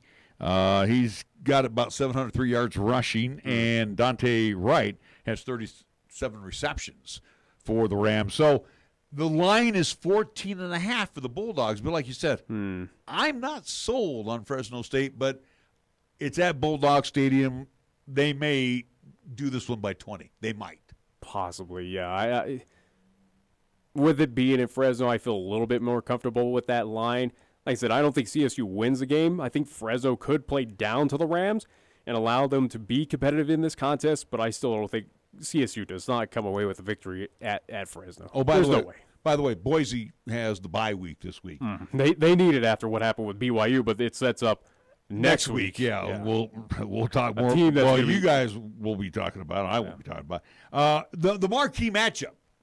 Utah State Air Force. That will be the Mountain West marquee matchup. It's at the Academy. Which has a lot kind of on the line, so to speak. The Falcons are favored at home. I can see that. I can easily see that. Utah State. They're 3-0 in the Mountain West Conference. A team that's, again, the Aggies are good. They're not as great as I thought they were. It's a team that is clearly beatable. Air Force, though, especially what they did at Hawaii, where I thought Hawaii would easily take care of business there. They embarrassed the Rainbow Warriors in Aloha Stadium. Yeah, Air Force, I could easily see being favored in this one, and I think Air Force should get it done. At Colorado Springs, yeah, without a doubt, I'll take the Falcons. I don't know how to handicap this one because, again, you got Jordan Love, who is a very good quarterback with the Aggies.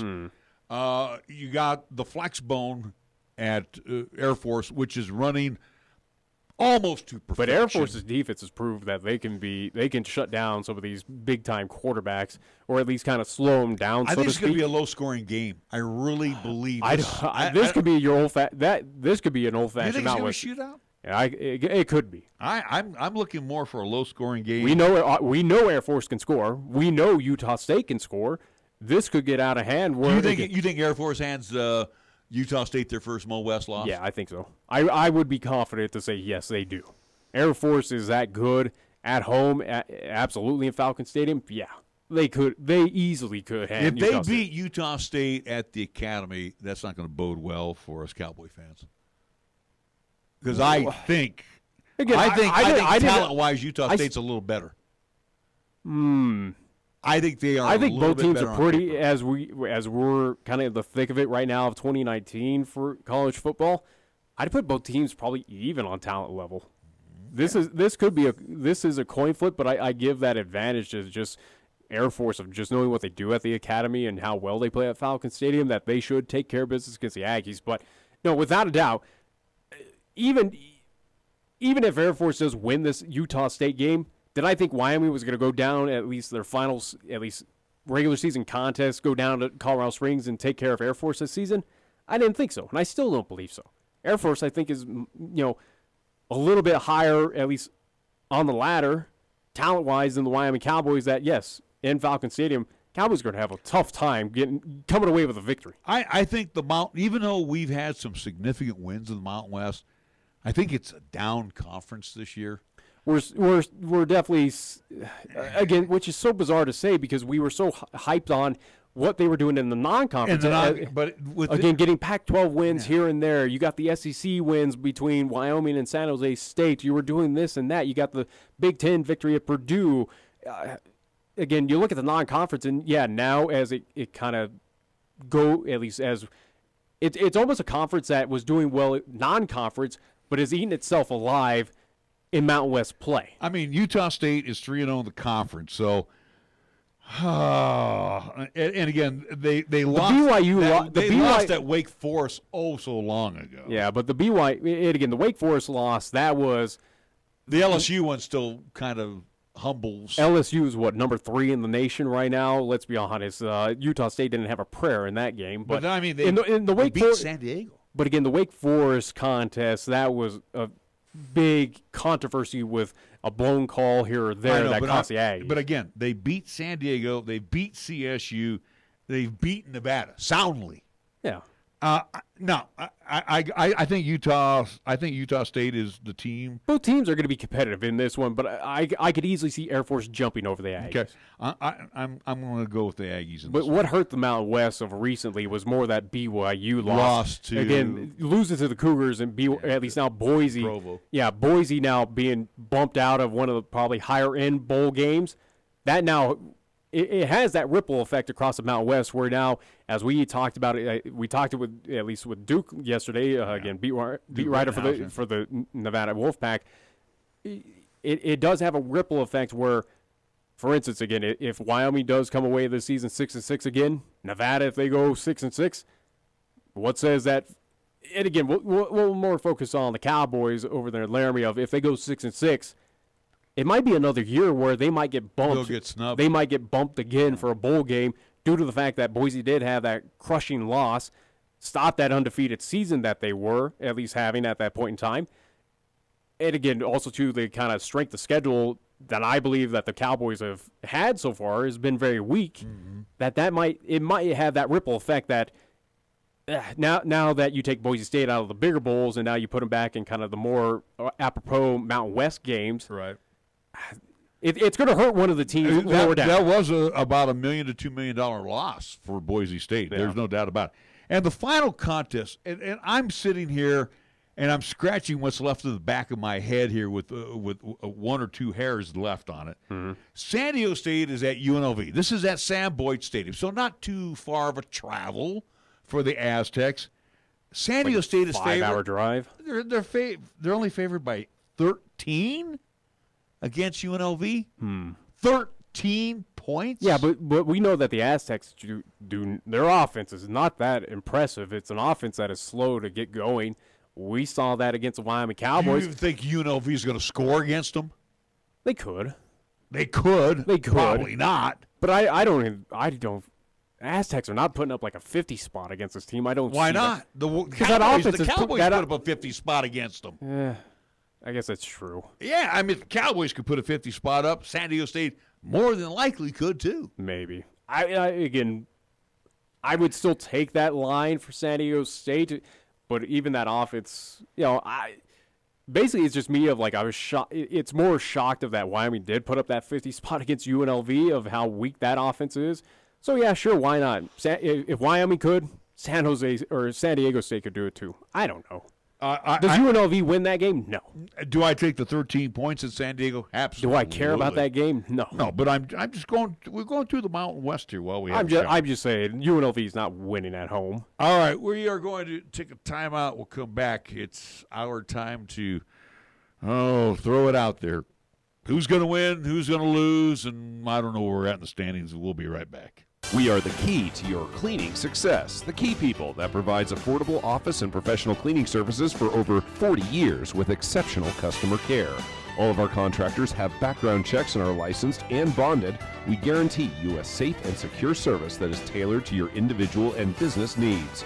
The Key People do not impose year-long contracts, and all quotes are free, confidential, and personalized. Call Key People at 1-800-468-8283. That's 1-800-468-8283. Family owned and operated Lennox Auto Body, along with the Auto Glass and Detail Center, has been serving our community for over 25 years with quality service and workmanship. So when you want it done right the first time, call Lennox Auto Body at 634-6608 for an appointment. Lennox Auto Body at 1020 Dunn Avenue. And the Auto Glass and Detail Center, remember, it's not clean until it's Lennox clean at 617 East Pershing Boulevard. Lennox Auto Body. No shortcuts, no compromise. First Tier Bank strives to remain competitive and offers some of the best CD rates in the community, as well as area banks and credit unions per Rate Watch reports. How does that make a difference to you? First Tier Bank can assist you in securing some of the best rates on CDs. First Tier Bank offers the personalized customer service you've grown accustomed to and deserve. Plus, feel confident that your finances are taken care of by a responsible, knowledgeable staff. Call 307-632-3500 and ask for Caitlin or Debbie. Member FDIC, Equal Housing Lender. At Medicap Pharmacy, we concentrate on nothing but your medications and your health. Each location is a locally owned full-service neighborhood pharmacy. We won't make you walk through aisles and aisles of stuff or wait in a long line. Instead, we'll always make time for you by listening, answering your questions, and explaining your prescriptions. Medicap Pharmacy. We'll always make time for you. Medicap Pharmacy, 1947 Bluegrass Circle, next to Texas Roadhouse in Cheyenne. Or call 635-3712. Capital Lumber is number one in Cheyenne. Are you listening? We're all the lumber store you'll ever need. Since 1966, family-owned and operated Capital Lumber Company has been the stop for all lumber, paint, tools, accessories, remodel and do-it-yourself projects, and so much more.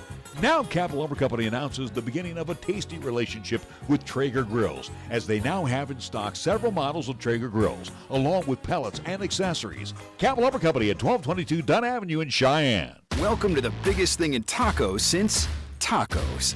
Introducing the Taco Perfecto from Taco John's. That's right, we said it. Perfecto. That's Spanish for perfect. We redesigned it with an aerodynamic shell to give you the best bite every bite. Choose between seasoned to perfection beef, chili lime chicken, or upgrade to hand-carved sirloin steak. Sure, it was hard to perfect, but it's easy to eat. The Taco Perfecto from Taco John's. Bigger, bolder, better. Here's the latest weather forecast on 1480 KRAE. For tonight, it'll be sunny with highs around 41. Then for tonight, it'll be mostly clear with lows around 22. On Friday, it'll be sunny with highs around 60. And on Friday night, it'll be mostly clear with lows around 38. Tired of lazy and predictable sports talk radio? We know you are. This is Cheyenne's new sports radio home. It's Wyoming Sports Talk Today, and it's right here on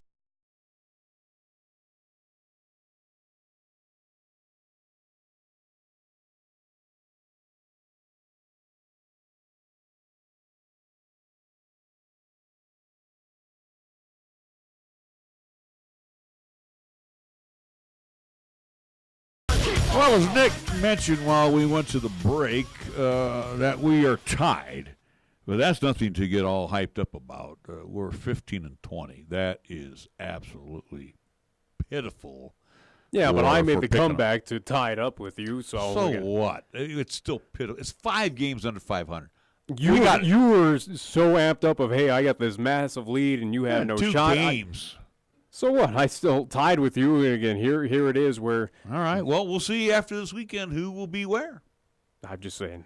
So go ahead and let's start rolling down the games that you have selected for us this weekend. So it is our weekly picks, which, again, we do at least put up online on our website, 1480krae.com. You go under the programming guide to find Wyoming Sports Talk Today. And on the sidebar, you'll find the weekly picks and standings. That's where you go find all the information on this and how you can play along with, at least at home if you want to. But it is our Week 8 picks. We choose 5 games of my choosing, whether it is NCAA football, NFL. We even might choose baseball, basketball, hockey, whatever is my fancy. But, again, in the NCAA games, I do give 3 little factoids to kind of sway you in whatever decision-making on those contests. So let's get it started, though, with our Week 8 picks. Game number 1, this is happening on Saturday. It will be number 13, Wisconsin, the Badgers, who are 6-1, 3-1 in Big Ten play, at number 3, Ohio State, the Buckeyes, who are undefeated at 7-0. They are 4-0 in Big Ten play. This is happening at Ohio Stadium in Columbus, Ohio. 10 a.m. on Fox is how you can watch this contest. Ohio State, the Buckeyes at home, are a 14.5-point favorite against Wisconsin. Now, over the last 10 meetings, 6 games have been decided by 7 points or less, including one overtime game, which was a 21-14 win for Ohio State back in 2012, and a last-second Buckeye win in 2011. Ohio State leads the all-time series with Wisconsin 59-18-5, with wins in each of the last 5 contests and 9 of the last 10. Ohio State is 12-5-2 against Wisconsin when both teams are ranked in the top 25. So with that being said, Wisconsin at Ohio State. Again, Ohio State, the Buckeyes at home, a 14.5-point favorite against this Wisconsin team.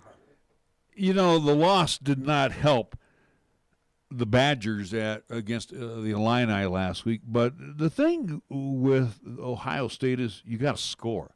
They're pretty stingy defensively. They're coming off a blasting of Northwestern. Was it 52-3? Who is Northwestern, though? Okay, well, Northwestern beat Wisconsin 24-15. I mean, Wisconsin beat Northwestern 24-15. They struggled against them. 14.5 points. I'm going to make it very easy. In the horseshoe, I'm going with the Buckeyes. And so you'll take that 14.5. I'll go against you on that one. I'll say this is going to be a lot more competitive. Not necessarily Wisconsin gets the upset win against Ohio State, even though this has the making of that game that Ohio State would lose and kind of alter their college football playoff chances here in 2019. But I'll say Wisconsin makes it more competitive, not necessarily wins the game, but again, maybe Ohio wins by a touchdown, 10 points, something like that. So I'll take Wisconsin in that game. At least I'll go against that point spread. So you go with the Buckeyes. I'll go Wisconsin in at least game number 1. Moving to game number 2 for us is still on Saturday. It will be Mountain West contest between the Nevada Wolfpack, who are 4-3 overall, 1-2 in Mountain West play, at the Wyoming Cowboys, who are 5-2, 2-1 in Mountain West play at War Memorial Stadium in Laramie, Wyoming. 12 noon kickoff. There is no TV broadcast for this contest. It might be on Facebook, but who knows. Wyoming Cowboys at home. They are favored by 14.5 points as of right now. Now in this contest, Wyoming is 4-3 all-time against the Wolfpack in a series that dates back to 1937. Wyoming is 2-1 all-time against Nevada in Laramie, Wyoming. The Cowboys have won 6 straight home contests in War Memorial Stadium dating back to last season. It is the longest home winning streak since the 2015-2016 seasons. Wyoming has forced 11 turnovers this season and have scored 48 points off of turnovers this season. The Cowboys have not allowed a point after recording a turnover this season. Wyoming ranks number 10 in the nation in turnover margin at +1. So with that being said, the Cowboys at home, 14.5-point favorite against the Nevada Wolfpack. My turn to at least choose on this contest. Cowboys win, but I'm going Nevada. It's going to be a close game. You might have the same situation what you just saw this past Saturday with New Mexico. I think that's what's going to happen again. Nevada's a little bit more talented than what the Lobos bring on the field, so I think it's going to be a little bit more competitive what you just saw of what was already kind of a quote-unquote close game where, again, Wyoming was favored by what? 17, 19 points in that contest against the Lobos? So 14.5, way too high. Wyoming wins this game, but I'm going to go with Nevada that they should take care of the point differential. It should be a lot closer than what point spread indicates. And talking with our guest, Duke Rittenhouse. Yeah. Same thing, too. You know, the point spread he felt was way too high as well. Cowboys, and even talking with Kevin yesterday, still working on the passing game. It's nowhere near where it needs to be. Yes, they're going to beat. I got them beating the Wolfpack. You're right. It's going to be close. 10 points, maybe. The Cowboys can win this thing by double digits. But, yeah, the Cowboys are not good against the spread this year. I would take points, and Nevada in points. But I'm going with Cowboys to win. That's where I'm at. But you're going to choose Nevada? I'm choosing Nevada because of the points. So we'll both agree on that one. Nevada, at least more so the points, not necessary to win against the Cowboys, but again, that's just our feelings on that. So that is game number 2. Again, we'll agree with the Nevada Wolfpack. Game number 3, still on Saturday of more NCAA football action. How about this matchup between number 8 Notre Dame, the Fighting Irish, who are 5-1 overall. They will be at number 19, the Michigan Wolverines, who are 5-2 overall. This game happening in Michigan Stadium in Ann Arbor, Michigan. 5:30 kickoff on ABC. This contest has no line. It's an even spread between these two, between Notre Dame and Michigan. So with that being said, this will be the 6th time the two schools have met in the month of October. Michigan has a 4-1 record. The Wolverines hold a 24-18-1 advantage in the all-time series, posting a 14-7 record in Ann Arbor.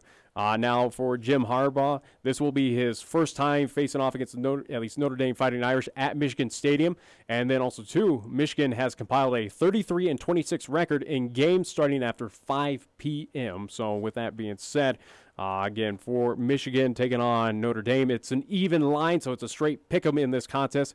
Again, battle of two top 25 teams, again, happening in Ann Arbor. So with that being said, who are you going with? I'm going to go with the Fighting Irish. The Fighting Irish have the one loss, and that was against the Bulldogs.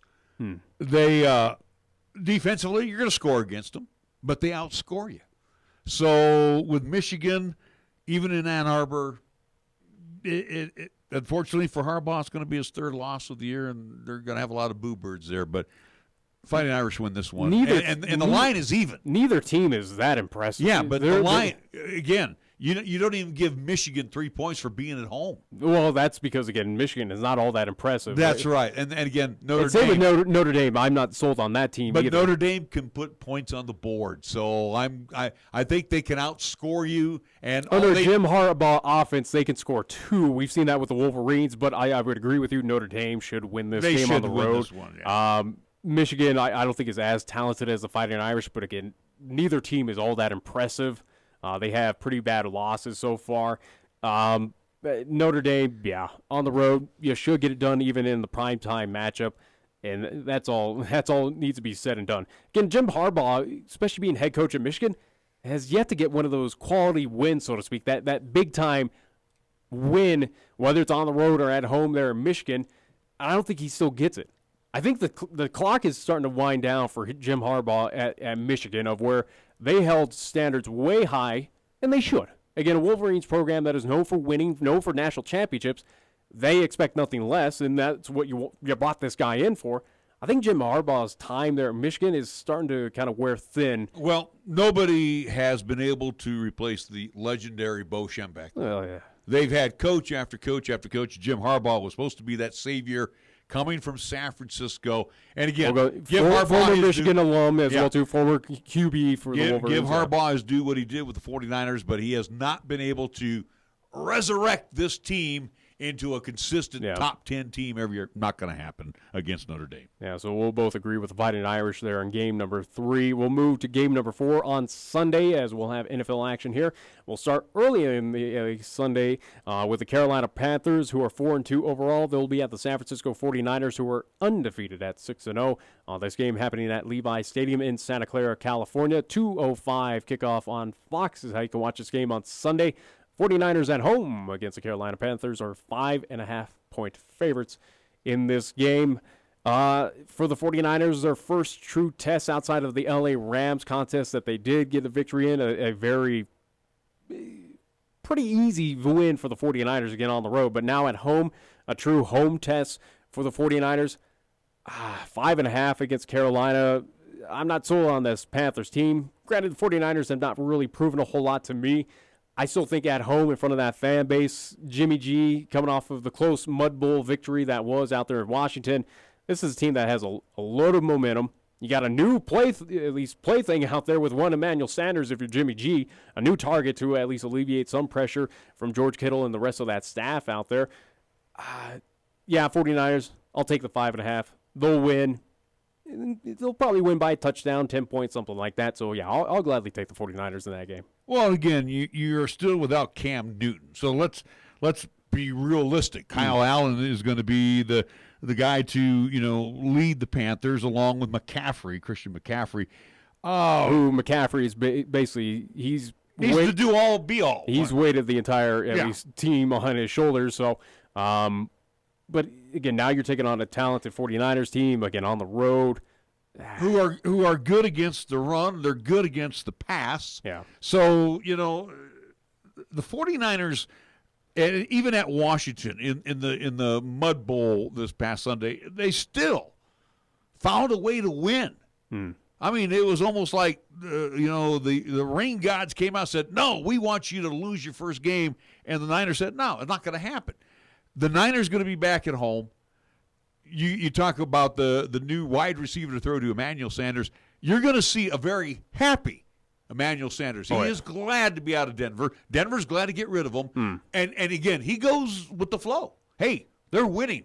I'm going to be your top receiver. I'm going to be better than Marquise Goodwin. He's going to try to be. Exactly. But it also takes pressure off Kittle.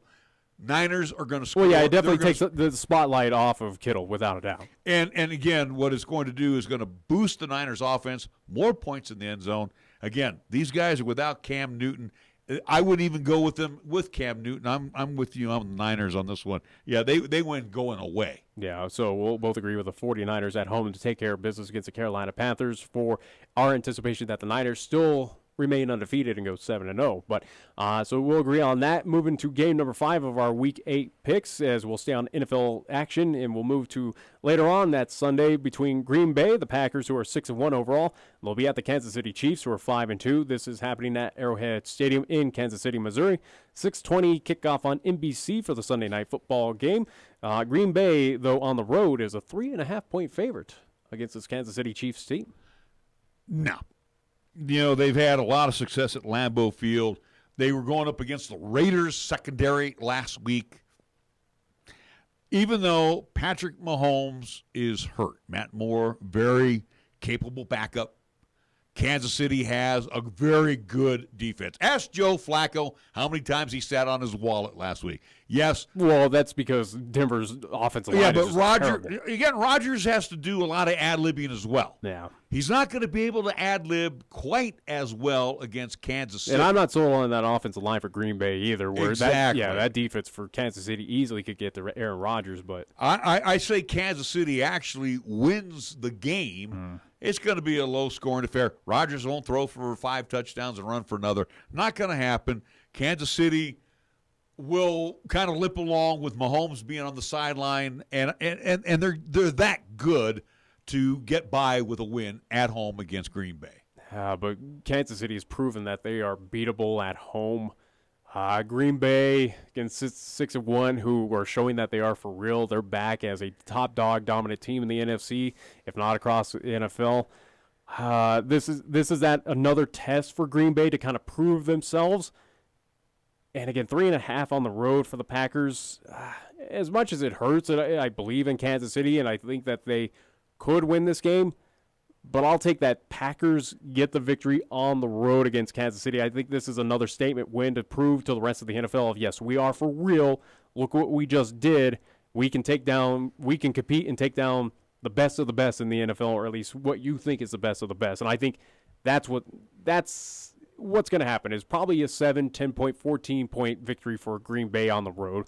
I could easily see that. See, and the over-under is like 48 in this game. Under is what Kansas City wants. I'm looking at Kansas City to do like a 21-7. Yeah, but Green Bay can survive in those point differentials as well, too. Again, you go back to their first contest against the Chicago Bears. They squeaked out a win. Yeah, well, barely. And again, you got the Packers. I'm going to go with KC, and again they're at Arrowhead, and again, Lambeau Field will not come into play for the Packers in this one. So this is going to be a good road test. It's going to be a good game. I think Sunday night we got a good contest between Kansas City and Green Bay. Yeah, without a doubt. So recapping our Week 8 picks on Saturday, Wisconsin versus Ohio State. You're going Ohio. I go Wisconsin. Nevada versus Wyoming. We both go with the Nevada Wolfpack. Not necessarily to win the game, but again, take care of that 14.5-point spread. And number 8, Notre Dame taking on Michigan, number 19 in Ann Arbor. We both agree with Notre Dame on that even line that the Fighting Irish should win on the road. Sunday's contest will also to agree in that contest between the Carolina Panthers and the 49ers. 49ers in Santa Clara, California at Levi's should get it done and take care of that 5.5. And Green Bay versus Kansas, we will split differential on that one. We're at home for Kansas City. You go with the Chiefs. On the road, I believe that Green Bay will get that statement win against the Chiefs without one Patrick Mahomes. So we'll see. All right. We do need to take a timeout. We'll come back and get ready to wrap things up here on 1480 KRAE. When you say Mondello Pizzeria, think authentic Italian. When you say Mondello Pizzeria, think made fresh from scratch. When you say Mondello Pizzeria, think great pizza, delicious Philly cheesesteak, superb hot and cold Italian sandwiches, meatballs, sausage and special subs, calzones, crisp salads, and great service. When you say Mondello's Pizzeria, think unmatched Italian taste. Mondello's Pizzeria, 1507 Stillwater Avenue, your only true Italian stop for lunch or dinner. 1480 KRAE is your home for live play-by-play coverage of high school basketball and football. Hi, this is Nick Perotti inviting you to hear all the play-by-play calls of East, Central, and South football and basketball. You'll hear the conference action along with the postseason, and during the basketball season, 1480 KRAE features both boys and girls games. Catch all the exciting calls on AM 1480 KRAE, also streaming the games worldwide on the web at 1480krae.com. MHP is a certified public accounting and consulting firm located in Bow, Cheyenne, and Fort Collins, offering accounting, tax, and consulting services to businesses, not-for-profit, government, and individual clients. MHP takes pride in their commitment to providing close, personal attention to their clients. They also continue to invest time and resources in continuing education, state-of-the-art computer technology, and valuing their relationships with you. MHP is a proud supporter of local and UW athletics. MHP, 314 West 18th Street, or call 634-2151.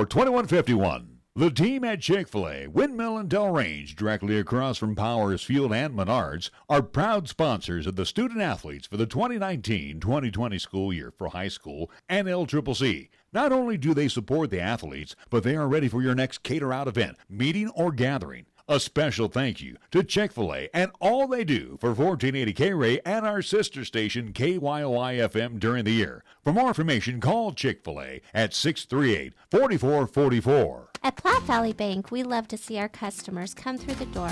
Well, we know life can be busy and you don't always have time to come to the bank. That's why we offer user-friendly online and mobile banking products with features such as bill pay, recurring transfers, mobile deposit, and now digital wallet.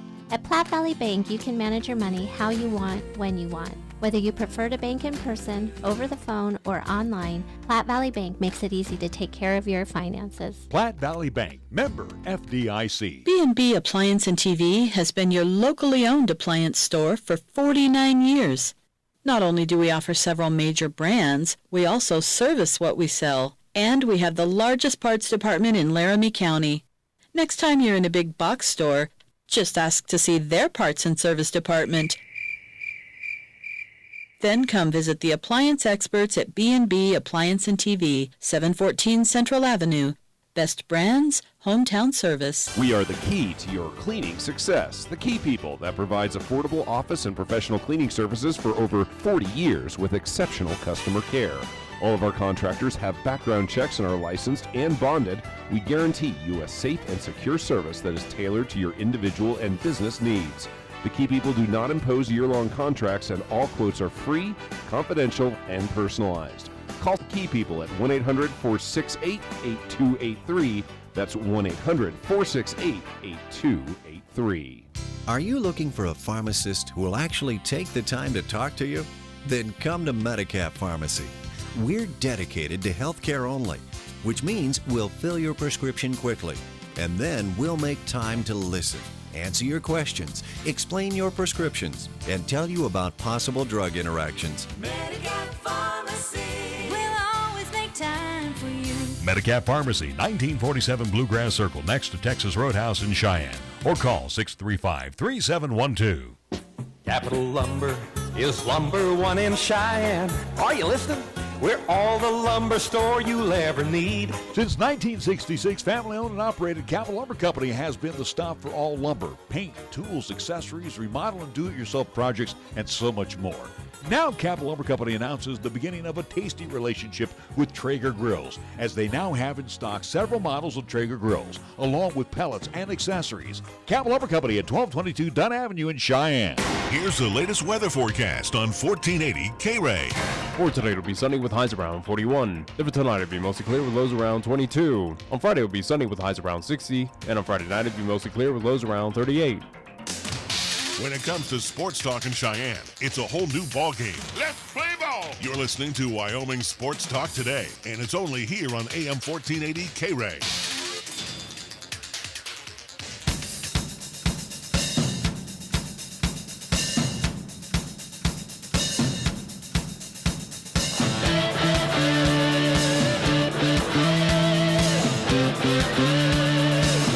are back on Wyoming Sports Talk today. Well, the Golden State Warriors, who no one gives a puncher's chance, and we talked about it a little bit yesterday at possibly being back into the championship round for this season, but they're going to be moving in, or they're already moved into their new building, the Chase Center.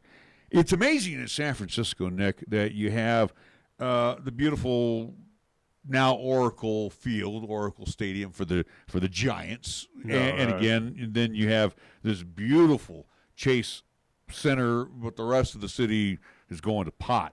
But this, I watched about a 20-minute film on this today, and again, going inside. Locker rooms, on the floor, well, it sports seats. One of the world's largest, I think, video boards or scoreboards. Oh my gosh, you want to talk about done right? Well, and it's an interesting thing as well with the scoreboard of where it is sported as the largest in the world. They even made sure that it does not obscure any views, especially in the higher ups or throughout that entire Chase Center, that you could see the floor unobstructed due to the fact of how large this video board is. So. Again, new digs, it's good where, again, I've been able to attend a game at Oracle Arena and just seeing, yes, it's old. It's a little dumpy out there, again, right next to the Coliseum there in South Oakland. But this new digs, obviously, it's going to breathe new life into the Warriors franchise. Again, this is a franchise that's been building up to doing something like this.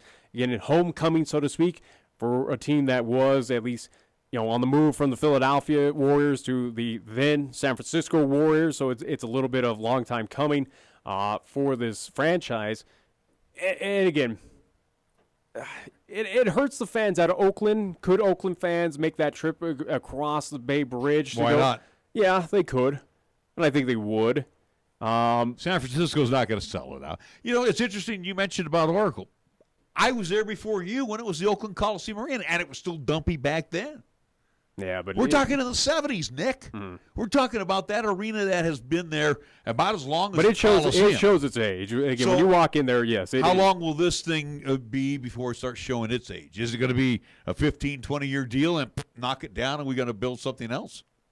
Who knows at this point in time. This for 2019, 21st century, this thing is the ultra-modern facility. Oh, yeah, without a doubt. If you're going to build something new, yeah, you're going to do the bigger, better thing than anyone else has outside of, as I think of, recent arenas across at least the U.S., you look at T-Mobile Arena where, yes, that sports off a lot of interesting and new technology advances and just how well that T-Mobile Arena was made. Again, I've been able to see that venue a couple times out there in Las Vegas.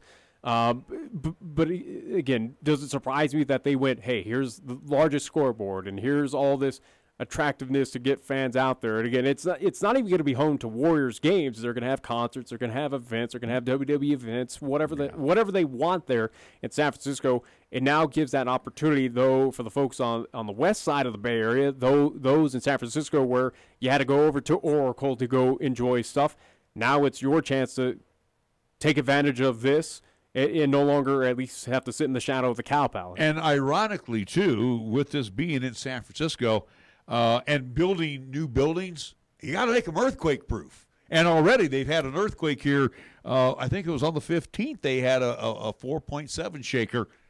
No damage to the Chase Center. So I think they avoided doing any landfill underneath it. They tried to make it as stable as possible. But yes, again, that's with any building out there in California, or at least including there in the Bay Area, that yes, you are making sure that it is shock-proof, whatever you anticipate the sway of a building and all this fun stuff. So yeah, it doesn't surprise me. You got it. Does BART run through here, the Bay Area Rapid Transit?